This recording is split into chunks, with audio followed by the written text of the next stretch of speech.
Hi guys. That other one was gonna be my last one, but I missed.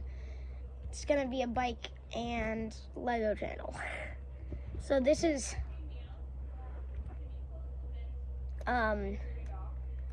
this is a I don't know if it's a bike.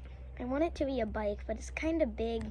I'd say it's a motocross bike, angled slightly for downhill, because if it goes down a hill with this much grade, the seat will be flat.